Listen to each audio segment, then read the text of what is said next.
Once upon a time, there was a man in South India who wanted to get supernatural powers. Immediately our man set forth on a journey to Tibet. 1 week of intense practice. He could not sit, stand or sleep. Now he went back, all the way back to Tibet once again.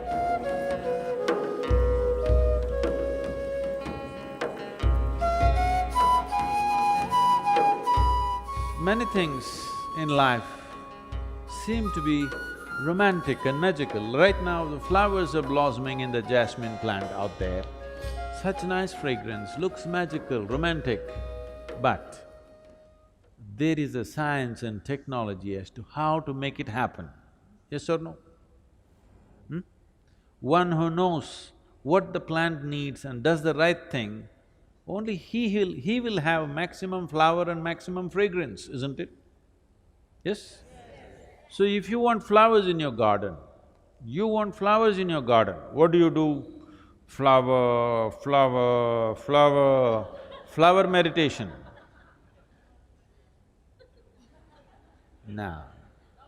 No flower meditation needed. You don't even have to think of a flower. You have to think of soil, you have to think of manure, you have to think of water, you have to think of sunlight, no flowers. If you handle these things right, flowers will happen.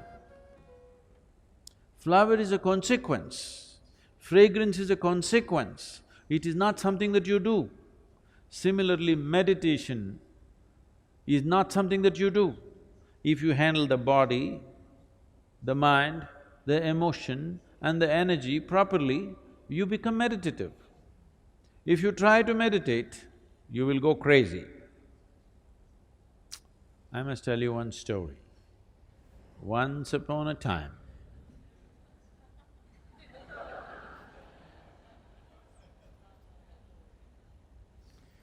there was a man in South India who wanted to get supernatural powers.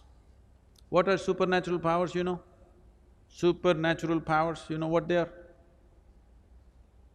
Somebody wants to walk upon water, somebody wants to fly without an airplane, everybody walks on the floor, so somebody wants to walk on the ceiling.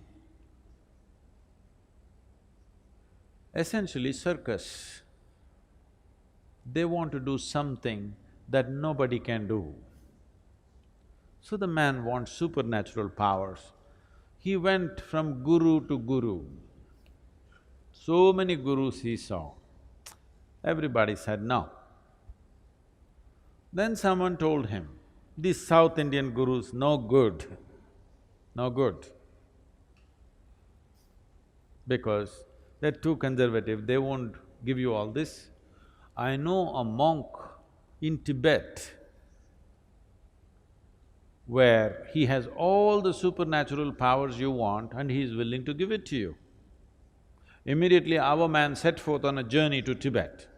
From South India to Tibet, walking across Himalayas, not an easy journey, but our man is determined. He wants supernatural powers. So he went all the way. He went to this monastery, the Buddhist monastery. The culture in the Buddhist monastery is very different from what we know here in South India. Here, people have been taught that Atiti Devo Bhava, that means a guest is God. If somebody comes to your home as a guest, you must treat that person like a god. Even if he happens to be your enemy somewhere else, when he comes to your home, you must treat him like a god. You must be saying in India, people see you and they're doing this because they want to treat you like a god. Because you come here, when they come to your place, they'll be different. But now that you're here, they want to treat you like a god. But in the Buddhist monastery, there is no such culture. If you go there, nobody will ask you who you are.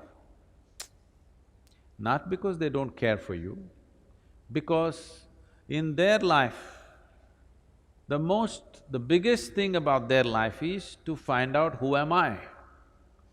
If a new person comes just now, As soon as he comes, you ask him, who are you?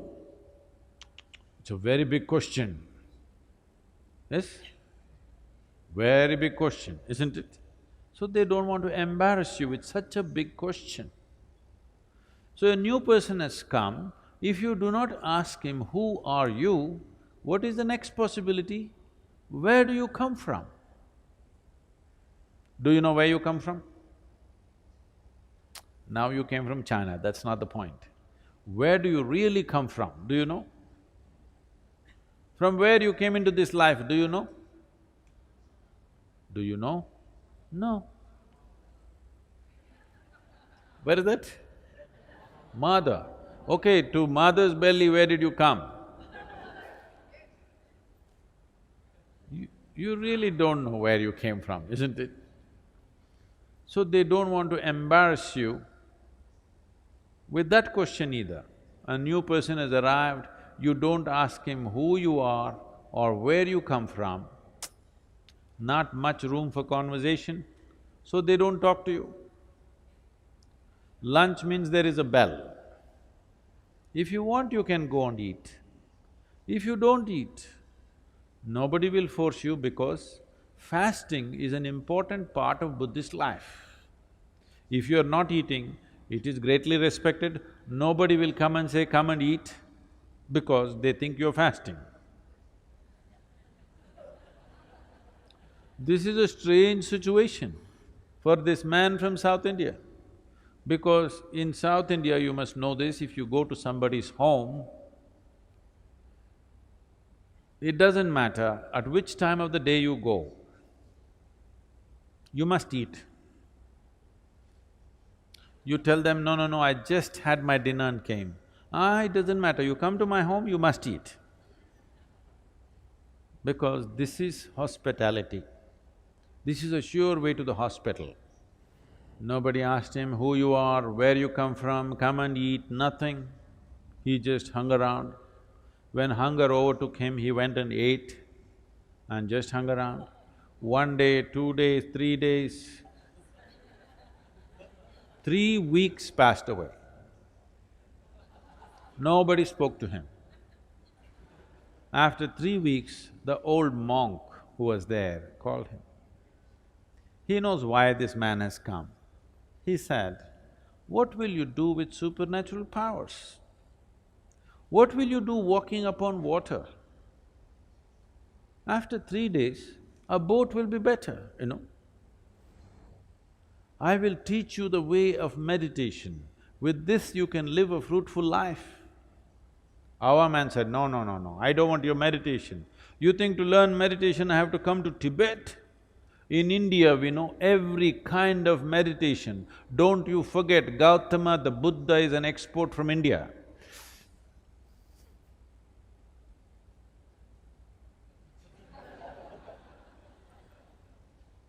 In many ways, the monk tried to dissuade him, but our man was determined, I want supernatural powers. Then the monk said, okay, if you must have it, tomorrow morning, 4 o'clock, take a dip in the river and come here. Let's see what we can do. The secrets of supernatural, I will give it to you. Our man went 4 o'clock in the morning, had a dip in the river. This is not South India, this is Tibet. Temperatures are all minus. He took a dip, turned half blue. He went and sat in front of the monk. The monk looked at his condition and his determination. He said, see, this is very simple. There are 3 mantras. You utter these 3 mantras 3 times over, all the supernatural will be yours. Shall I reveal the mantras to you? Buddham sharanam gacchami, Dhammam sharanam gacchami, Sangham sharanam gacchami. These 3 mantras 3 times over you utter, all the supernatural is yours. Only thing is, when you're uttering the mantra, you should not think about a monkey. Is that all? That is all. Can I go, please? Our man came out of the monastery really jumping with joy. The fool of a monk revealed all the secrets of supernatural, and he tells me, don't think about a monkey. What does he know about my culture? Here we think of Vedas, Upanishads, Brahma Sutras, these are all the great scriptures. Why will I think about a monkey? Am I a hunter? I have not seen a monkey in the last 10 years. Like this, thinking about monkeys, he came down to the Indian part of Himalayas. There is a sacred river in India, you heard of this? He came down to the sacred river Ganga, had a dip in the river, sat down. Buddham, monkey. Monkey means another dip in the river. Sat down, Buddham, monkey, another dip in the river. Buddham, monkey, another dip in the river. In various yoga postures he tried. Bu means monkey comes. 1 week of intense practice, he came to your place, he does not have to do anything, only monkeys, inside monkeys, outside monkeys, a universe full of monkeys. Now, he could not sit, stand or sleep, monkeys everywhere, inside, outside, everywhere monkeys. Now he went back, all the way back to Tibet once again. He went to the monk and said, I don't want your supernatural powers, first relieve me from these monkeys. Now, this is the nature of your mind. If you say, I don't want something, only that will happen in your mind, isn't it? Only monkeys. No, no, no, no, don't think of a monkey. No, you cannot think of a monkey. Only monkey. The more you do that, more monkeys will happen. Or what I'm saying is, without understanding the fundamental nature of the mind, if you try to do something head-on with it, you will go crazy. So many things that you think you want to forget, you will never forget. Things that you want to remember, you always forget, isn't it? Yes or no? Huh? Because without understanding the fundamentals of mind, we are trying to operate the mind. This is the most sophisticated machine on the planet, but you're going at it somehow. If you go at it somehow, sometimes it works. Most of the time, unfortunately, most people's minds are working against those people.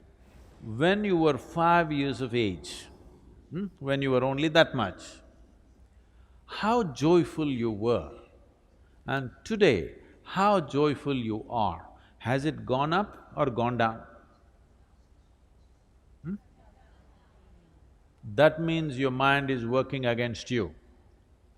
It is working against you simply because without understanding the fundamentals of what it is, you're trying to operate it.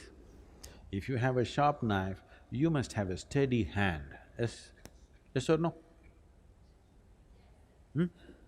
If you have a very sharp knife, you must have a very steady hand. Unsteady hand, you will either cut yourself or cut somebody. Yes or no? That's all that's happening right now. Once you became a human being, you have a sharp knife, no steady hand.